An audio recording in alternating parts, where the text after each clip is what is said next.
Alarón, teño unha dúbida. Dime que che pasou, Floppy.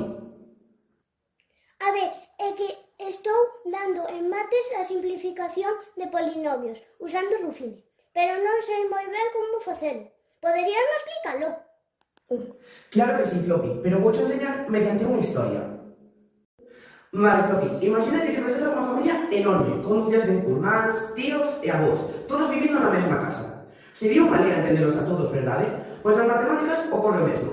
Ás veces, preséntase nos polinomios xigantes, como este. Entón, agora vouche ensinar como simplificalos mediante a técnica de Ruffini. Pero non o vexas como unha simple conta, senón como unha busca de ADN para debuxar a súa árbore xenealóxica. Para empezar, precisamos orde. Ruffini creou unha casa, onde sentamos os membros da familia por orde e idade, é dicir, polo seu grau. Poñemos os coeficientes, o 1, o menos 6, o 11 e o menos 6. Un detalle importante que tes que saber é que nesta familia se faltase un fillo, por exemplo, o x elevado a 2, non podemos saltalo. Temos que deixar unha cadeira baleira poñendo un 0. A historia da familia ten que estar completa. Agora, temos que buscar o antecesor secreto que é o número ou os números que van a abrir a pechadura. Primeiro probamos co 1. O proceso é un baile. O primeiro coeficiente baixa aos outros en cambios. E ese multiplícase co antecesor. E logo, súmase. Danos menos 5. Menos 5 por 1, menos 5. E danos 6. 6. Ao darnos 0 significa que o 1 é o pai deste polinomio. Agora seguimos co seguinte número, que sería o 2. 2 por 1, 2. Menos 3. E aquí menos 6. Atopamos outro antecesor.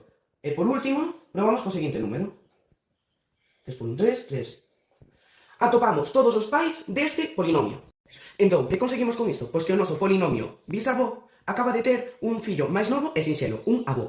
Se repetimos este proceso, ao final, tenemos unha familia dividida en pequenos grupos.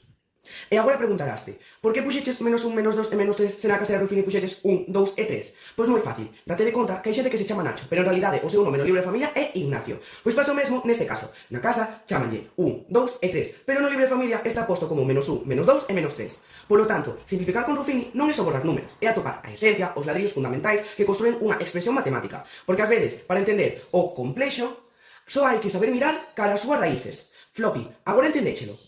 Sí, agora quedoume todo moito máis claro. Moitas grazas, Aarón.